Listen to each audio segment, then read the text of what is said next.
Bonjour tout le monde, j'espère que vous allez bien. Je vous retrouve pour une vidéo un petit peu différente aujourd'hui du contenu que je fais d'habitude. J'avais envie de faire une petite mise au point parce qu'il y a un sujet qui me turlupine ces derniers temps. J'avais envie de m'exprimer sur le sujet parce que je trouve que c'est important. Ça fait quelque temps que je remarque plusieurs comptes, plus ou moins gros, qui se revendiquaient véganes et qui tout d'un coup ne sont plus véganes et le revendiquent. Alors je veux pas que cette vidéo soit moralisatrice, je veux pas pointer du doigt qui que ce soit, c'est vraiment pas le but. Je veux juste contrebalancer le mal, entre guillemets, que ces discours déculpabilisants ont pu faire à la cause animale et vous inviter à réfléchir sur ce sujet. Moi franchement je suis plutôt tolérante, mais ça signifie pas que je vais me taire, que je vais cautionner et surtout que je vais m'abstenir de toute critique. Donc voilà, j'aimerais bien parler dans cette vidéo de ce sujet, du fait que ces comptes tout d'un coup revendiquent le fait qu'ils ne sont pas véganes, adoptent des discours déculpabilisants face au fait de remanger des produits animaux. C'est un sujet qui me touche, c'est un sujet dont je parle en ce moment avec mon entourage, avec Flo, avec des potes qui sont véganes, etc. Et je trouvais ça intéressant d'en faire une vidéo YouTube. Première partie, pour commencer, je vais peut-être vous expliquer moi mon parcours, pourquoi je suis devenue végane, pourquoi je suis végane, comment ça s'est passé, histoire de mettre un petit élément de contexte. Alors franchement, j'ai pas un parcours hyper atypique, c'est un cheminement hyper classique on va dire. Donc ça fait bientôt 10 ans que je suis végane, j'ai commencé à m'intéresser à la question en 2013. Alors, je vais pas dire que le changement s'est fait du jour au lendemain, mais ça s'est fait très rapidement. Je pense que en un mois, j'avais tout viré de mes placards, j'avais compris comment faire, j'avais mes petites alternatives, etc. Je dirais, ouais, 1-2 mois, c'était good. Donc en fait, moi, je suis rentrée dans le véganisme par la santé, parce qu'il y a plusieurs manières, on va dire, de rentrer là-dedans. Je dirais que il y a la santé, l'éthique animale et l'environnement. Donc moi, c'était plutôt pour la santé. C'était une époque où j'avais des problèmes digestifs et j'avais de l'acné. Et en fait, en faisant des recherches, je suis tombée sur des bouquins de nutrition et en les lisant, je me suis rendu compte que en fait, l'alimentation, ça avait un impact aussi bien sur la peau que sur d'autres trucs sur le corps tout simplement. Je me suis rendu compte que je mangeais pas hyper bien et en fait c'est en lisant ces bouquins de nutrition que je suis rentrée dans le véganisme. Donc au début c'était des bouquins qui prônaient pas du tout l'alimentation végétale, mais par contre jusqu'au moment où je suis tombée sur l'enquête Campbell. Donc si vous connaissez pas, c'est la plus grosse enquête qui a été faite sur une période assez longue sur les produits animaux, mais du coup reliés à la santé, donc les maladies chroniques que ça peut causer, les risques de cancer, etc. etc. J'ai trouvé ça super intéressant. Et en fait, ce bouquin m'a amené vers d'autres sources plus militantes, on va dire, pour la cause animale, notamment des documentaires, comme par exemple Earthlings, Cowspiracy, les bouquins aussi de Émeric Caron, qui m'ont beaucoup influencé. Notamment No Steak dans un premier temps et ensuite Antispéciste qui est sorti un petit peu plus tard. Faut-il manger les animaux également. Et puis des vidéos qui m'ont beaucoup influencé, ce sont les discours de Gary Yourofsky qui était un militant très très engagé et qui faisait des discours vraiment poignants dans des universités. Voilà, bon si ça vous intéresse, je vous mettrai toutes ces sources en barre d'infos. Peut-être une petite définition quand même pour que tout soit clair, de vegan, végétarien, végétalien, les différences. Il faut savoir que nous sommes tous omnivores. Omnivore, ça veut dire qu'on est capable de tout digérer et qu'on soit végétarien, végétalien, vegan, on est tous omnivores parce que on est tous capables de tout digérer. Végétarien, ça veut dire qu'on ne mange pas de chair animale, donc pas de viande, pas de poisson, mais ça veut dire aussi qu'on mange pas de bonbons avec de la gélatine à l'intérieur. Ça voudrait aussi dire qu'on ne mange pas de fromage, parce que dans le fromage, il y a de la caséine, qui est une partie de l'animal. Vegan et végétalien. Alors, vegan, c'est pas un régime alimentaire. Végétalien, c'est un régime alimentaire. Quand t'es végétalien, tu manges que des aliments d'origine végétale. Vegan, c'est une revendication politique. En soi, tu peux pas être vegan si t'es pas militant. À partir du moment où tu parles de la cause, où tu essaies de convaincre les gens, où tu montres les alternatives, c'est du militantisme. Et je trouve que ça, c'est intéressant de le dire. Donc vegan, c'est un mot qui, par sa définition, porte un message politique. Et pour moi, tu peux pas décemment te revendiquer vegan et derrière aller manger de la viande. Par contre, tu peux être végétalien et de temps en temps craquer pour une côte de bœuf. parce que c'est un régime alimentaire. Tu fais ça parce que t'aimes bien, parce que tu digères mieux, parce que tu te sens mieux, et potentiellement les animaux tu t'en fous en fait. Donc ça va bientôt faire 10 ans que je suis végane, et comme vous pouvez le voir, je suis en pleine forme, je me sens très bien dans ma peau, je me sens très bien dans ma vie, j'ai aucun problème de santé, d'ailleurs mes analyses de sang se sont améliorées quand je suis devenue végane. Je suis sportive, je fais 6 à 8 heures de sport par semaine, je me régale toujours autant à cuisiner et à manger. Pourquoi je resterai végane toute ma vie? Tout simplement parce que l'horreur que vivent les animaux dans les abattoirs, ça vaut pas un bout de fromage ou un œuf dans un gâteau. Pour moi, c'est impossible de cautionner ce que les animaux subissent, surtout après avoir été informés. Et s'il y a bien une chose qu'on peut contrôler dans la vie, c'est nos achats, notre consommation, ce qu'on met dans notre assiette. Et quand on mange des produits animaux, on est complice de la mise à mort d'un animal que clairement, on va dire à 95%, on serait incapable de tuer nous-mêmes. Donc quand j'ai pris conscience de ce qui se passait dans les abattoirs, quand j'ai pris conscience de toute cette industrie pleine de violence, de toute cette torture qui était infligée aux animaux, j'ai décidé de tout arrêter en fait, de devenir végane, et je le resterai toute ma vie, parce que les animaux, ce sont des êtres sentients qui malheureusement n'ont pas de voix, et il faut bien qu'il y ait des personnes qui militent pour eux. Donc voilà pourquoi je suis végane et pourquoi je le resterai. Et maintenant, j'aimerais parler donc du sujet principal de cette vidéo, qui est en quelque sorte d'utiliser son influence à bon escient. Donc comme je le disais, j'ai l'impression que c'est la mode en ce moment. Il y avait des comptes qui se revendiquaient véganes, qui s'étaient déconstruits, qui avaient aidé des gens à se déconstruire, qui avaient aidé des gens à passer au végétal. Et en fait, tout d'un coup, tout ça, ça part en fumée. Et ces comptes-là font des vidéos, font des posts, font des contenus en disant voilà, moi j'arrête pour telle ou telle raison. Du coup, c'est pas grave, faut lâcher du lest, faut se foutre la paix, c'est ok, écoutez-vous. Et alors que les gens mangent des animaux, c'est une chose. Moi aussi, il y a eu une époque où je mangeais des animaux, chacun a besoin de faire son cheminement, chacun a ses déclics, chacun a son rythme. Moi, ça a été très rapide parce que c'est mon tempérament, je sais qu'il y a des personnes qui ont besoin de plus de temps, mais ça, en fait, c'est pas la question qu'il y ait des gens qui mangent encore des animaux. La question, en fait, c'est d'en faire la propagande, d'utiliser sa communauté, son influence, pour en fait faire un pas en arrière et dire finalement pas être vegan c'est pas grave, franchement manger des produits animaux c'est pas grave, osef. Et ça franchement, quand je vois ça, j'avais envie de vous en parler parce que vraiment je vois ça et en fait ça me désespère.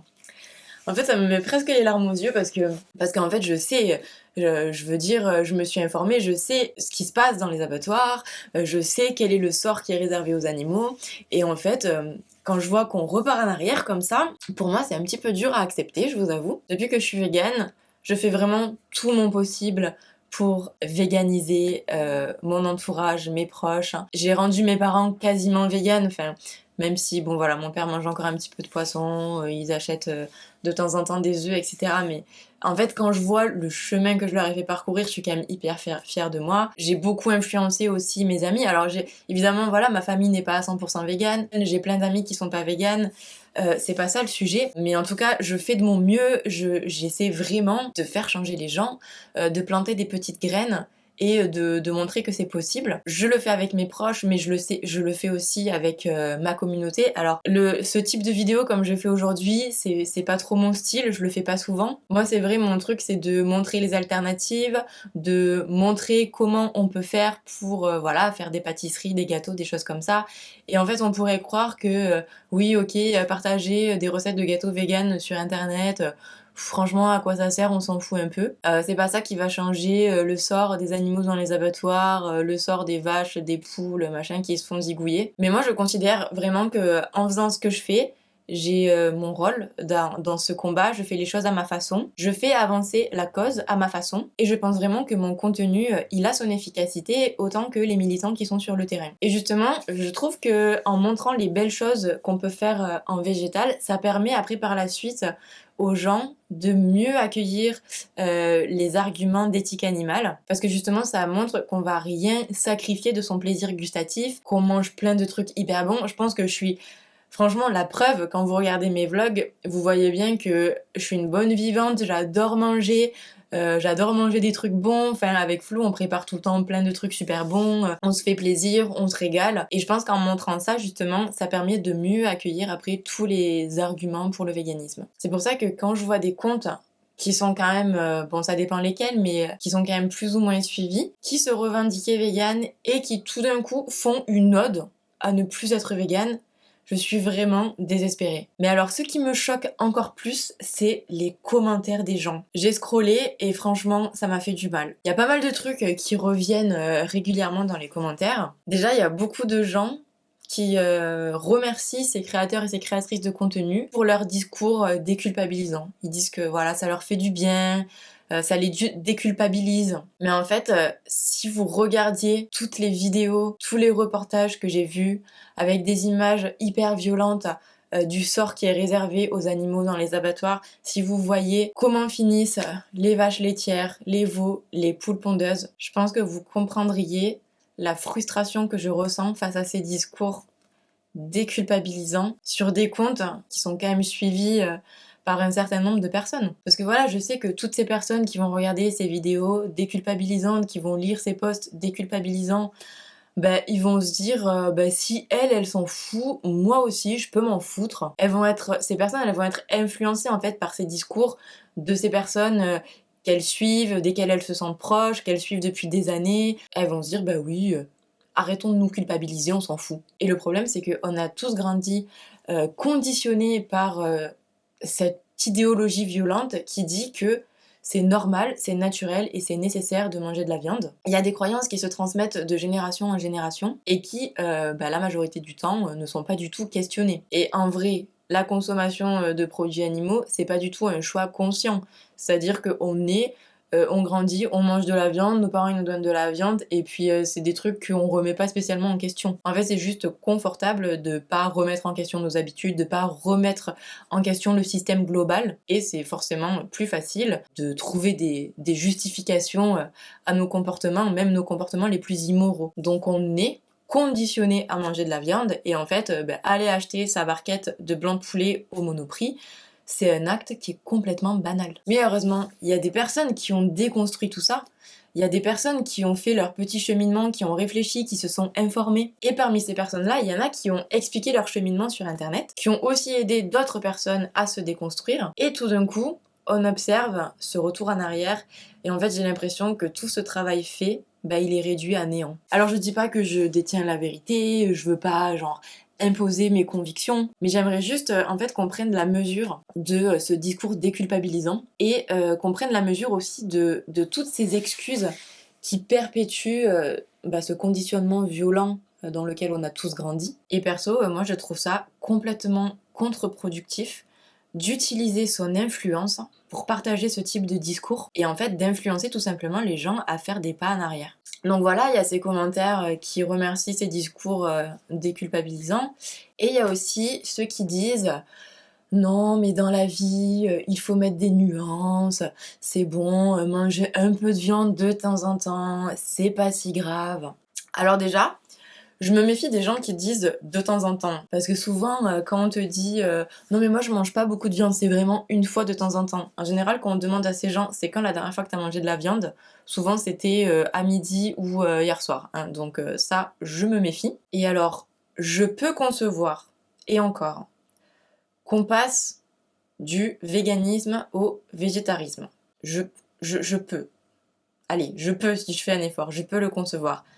Mais alors qu'on passe du véganisme à se taper une entrecôte de temps en temps, je vous avoue que j'ai un peu du mal à saisir comment on peut faire ça à partir du moment où on a conscience que, en fait, dans notre assiette, il y a un animal mort, il y a un cadavre. J'ai vraiment du mal à assimiler ça, quoi, qu'on se dise oui, non mais un saucisson de temps en temps, un bout de fromage de temps en temps, un steak de temps en temps. En plus, j'ai envie de vous dire, si c'est une fois par mois, à quoi bon ? Est-ce que vraiment tu peux pas prendre un steak végétal? Et surtout, les gens qui disent oui, non, mais moi j'ai besoin de varier mon apport de protéines, une fois par mois je mange du poisson.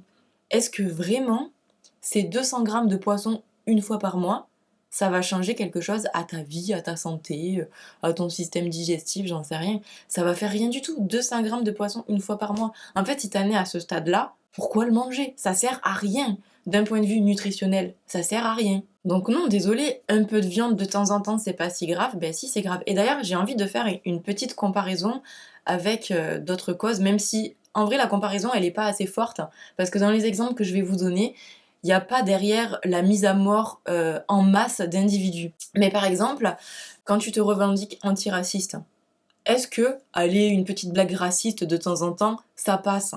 Bah non, ça passe pas. Pareil quand tu soutiens la cause LGBT, est-ce que, bon, ok, tu soutiens la cause, mais allez, une petite blague transphobe ou une petite blague homophobe de temps en temps, est-ce que c'est si grave? Mais oui, c'est grave en fait. Et encore, j'ai l'impression que mes exemples ils sont pas assez forts. J'ai même envie d'aller plus loin et de faire la comparaison avec l'esclavage. Alors j'espère qu'un jour, l'exploitation de toute forme d'être vivant sera réellement abolie sur cette planète, y compris l'exploitation des animaux non humains. Mais bon, imagine à l'époque si on avait dit oui, moi je suis contre l'esclavage, mais en vrai, franchement, si mon voisin il en veut, je suis tolérant, franchement, je lui en veux pas, c'est ok, on peut avoir un petit esclave de temps en temps pour nous faire des trucs. C'est porter atteinte à la liberté des êtres humains et c'est pas tolérable. Et ça devrait pas non plus être tolérable pour les animaux non humains. Et tout comme on doit se déconstruire sur plein de sujets comme le racisme, le féminisme, bah faut aussi se déconstruire sur l'exploitation des animaux. Alors après, ce que j'ai vu revenir énormément dans les commentaires, c'est que être végane, c'est une charge mentale de ouf. Ça me fatigue mentalement, ça me fait une charge mentale supplémentaire. Mais ce que je trouve ouf, c'est qu'aujourd'hui, ça a jamais été aussi facile d'être végane. Je veux dire, il y a des produits qui sont disponibles absolument partout, et aussi bien pour les Parisiens que ceux qui habitent en province. Et d'ailleurs, personnellement, j'ai expérimenté les deux, parce que j'habite à Paris, mais je passe aussi énormément de temps en province chez mes parents dans le sud de la France. Ils habitent dans un truc perdu, et je trouve forcément des produits. Évidemment, on peut acheter ou non des produits industriels, ça c'est un autre sujet. Mais je veux dire, aujourd'hui en supermarché, il y a des alternatives à tout. Il y a des alternatives à la viande, des alternatives aux poissons, des alternatives aux produits laitiers. Il n'y a rien qu'on ne peut pas faire en végétal, même en pâtisserie. Alors ok, la pâte à choux c'est plus compliqué, mais il n'y a rien qu'on ne puisse pas faire. Quand je suis devenue végane, il n'y avait pas autant de trucs qu'aujourd'hui. Mais en fait, à partir du moment où tu te renseignes un minimum, où tu as compris comment composer tes assiettes, où tu as compris un petit peu voilà ce que c'est la cuisine végétale, ben juste des fruits, des légumes, des céréales, des légumineuses, il y en a partout. Il y en a partout et en plus, c'est moins cher. En fait, c'est juste une habitude à prendre. C'est une manière différente de cuisiner. Il n'y a rien de compliqué. Et en plus, c'est fun parce qu'il y a 1 milliard de trucs à découvrir dans l'alimentation végétale. Et en plus, l'avantage qu'on a aujourd'hui, c'est que ça s'est quand même vachement démocratisé. Je veux dire, aujourd'hui, il y a quand même peu de gens qui ont jamais entendu ces mots dans leur vie. C'est plus quelque chose de marginal, on en entend parler. On n'a plus le cliché du vegan hippie qui habite dans la forêt. Non, ça c'est fini. Vraiment, je me demande, dites-moi en commentaire, qu'est-ce qui est si compliqué dans le fait d'être vegan au point de porter atteinte à sa santé mentale? Et j'ai envie de rajouter aussi, un petit peu de charge mentale supplémentaire, est-ce que c'est si grave comparé à ce que subissent les animaux dans les abattoirs? J'avais aussi envie de faire un petit parallèle avec les animaux de compagnie, parce que quand t'as un mec qui torture et qui tue des chatons, tout le monde en fait des caisses, on en parle pendant des semaines. Mais par contre, quand il s'agit de parler des animaux qui sont dans les abattoirs, donc les vaches, les veaux, les cochons, les poules, bah là en fait, on s'en fout parce que ça fait trop de charge mentale en fait de pas les manger. Et parce que bah, ces animaux-là, c'est pas pareil qu'un chat ou qu'un chien. On a aussi grandi avec un conditionnement hyper spéciste, mais pourtant, quand t'as un chien, un chat ou un animal de compagnie à la maison, d'ailleurs, la majorité des comptes auxquels je pense qui tout d'un coup se sont revendiqués pas véganes ont des animaux de compagnie.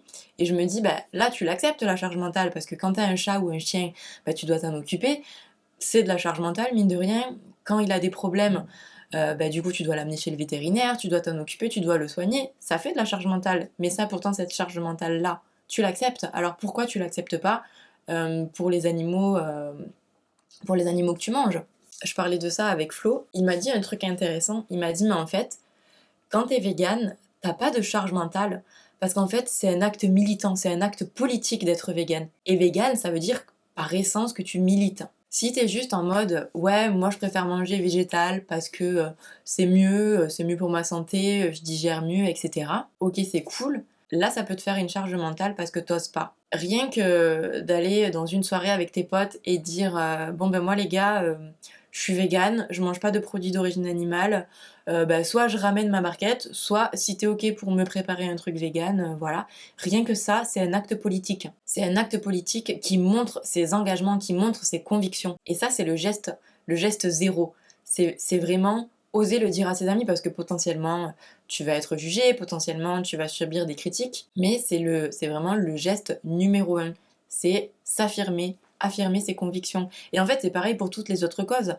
Quand tu milites contre le racisme, si t'es en soirée avec tes potes et que t'as un gars qui fait une blague raciste, tu vas dire quelque chose. Tu vas élever ta voix, tu vas lui dire gars, ta blague elle est pas drôle. Ce que t'es en train de faire, c'est du racisme ordinaire. Et ça va être pareil pour quelqu'un qui se bat pour la cause féministe, etc. etc. Quand il y a quelqu'un qui va dire un truc en soirée, tu vas élever ta voix et tu vas lui dire quelque chose, tu vas répondre. Et un acte politique, ça veut pas dire que tu vas aller balancer un cocktail Molotov sur les flics, c'est pas ça un acte politique. Un acte politique, c'est t'as des convictions et tu te bats pour tes convictions. Donc tout ça pour dire que quand t'es végane, l'acte politique numéro un, c'est d'affirmer ses convictions. C'est pas d'aller chez sa grand-mère et de dire oh ben non mais j'ose pas lui dire que je mange pas de produits animaux parce qu'elle va se vexer, elle va mal le prendre. En fait, tout le monde peut comprendre les arguments et la première chose, c'est d'oser s'affirmer. Et tout simplement, quand on est végane pour les animaux, on veut qu'il y ait zéro animaux qui meurent. Donc du coup, en fait, la charge mentale, elle n'existe pas. Bon après, au-delà de la charge mentale, il y a aussi ceux qui disent dans les commentaires oui, si chacun pouvait s'occuper de son cul et arrêter de juger les autres, chacun fait comme il veut, on n'a qu'une vie, il faut en profiter. Ça fonctionne pas quand on parle de meurtre, de viol, de maltraitance sur des enfants. Imaginez un peu si dans les combats passés des opprimés, tout le monde avait réagi comme ça, à dire oui, chacun fait ce qu'il veut. Laisse-moi battre mon esclave, c'est le mien, je fais ce que je veux, il y a personne qui me l'interdit. Qu'il s'agisse de l'esclavagisme, de la ségrégation raciale, des droits des femmes, de l'opposition à des guerres, de la violence envers certains peuples.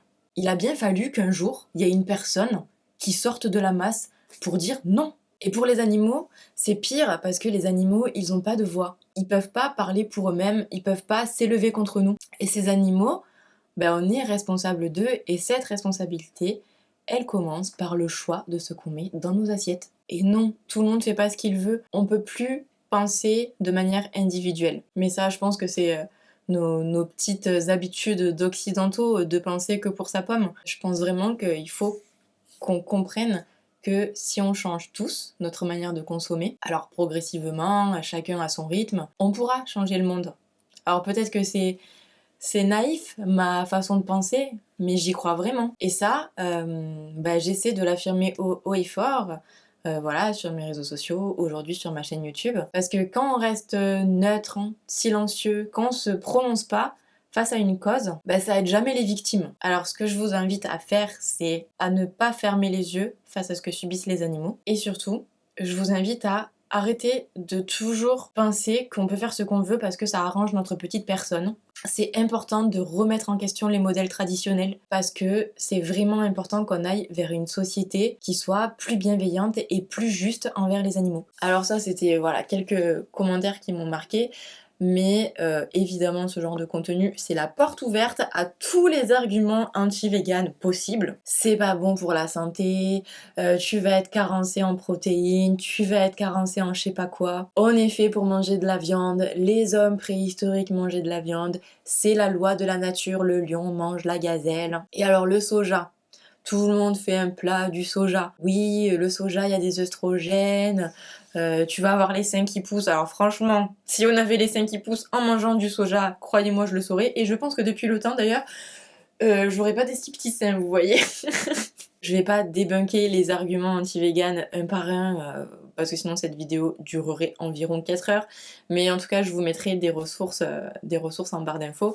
Et si jamais vous avez des arguments auxquels vous ne savez pas répondre, n'hésitez pas à me les mettre en commentaire et j'essaierai de vous aider à y répondre, tout simplement. En tout cas, j'espère que cette vidéo aura résonné dans votre petit cœur et que j'aurai au moins réussi à planter une graine. Et franchement, Je demande vraiment pas aux gens d'être parfaits, je sais que ça prend du temps de s'informer, de se déconstruire, de faire des choix, de mettre en place des trucs dans sa vie, je demande vraiment pas aux gens d'être parfaits. Ça arrive à tout le monde de faire des erreurs, mais juste, le seul truc que je demande c'est de pas militer contre la cause animale, de pas dire c'est pas grave si tu manges de la viande, c'est pas grave si tu tues des animaux. Je demande juste en fait aux personnes qui ont une communauté et qui s'expriment sur ces sujets-là, juste ok, t'es plus végane, bon bah t'es plus végane, voilà, c'est comme ça. Fais ton truc dans ton coin, juste arrête de parler de ce sujet-là, mais ne va pas faire une ode au fait de ne pas être végane. Parce que vraiment, je trouve que ça fait vraiment faire énormément de pas en arrière à la cause animale. C'est vraiment pas productif, je comprends pas en fait ces contenus. Donc s'il vous plaît, faites ce que vous voulez chez vous, mais n'utilisez pas votre influence pour faire du mal à la cause. S'il vous plaît, utilisez votre influence à bon escient.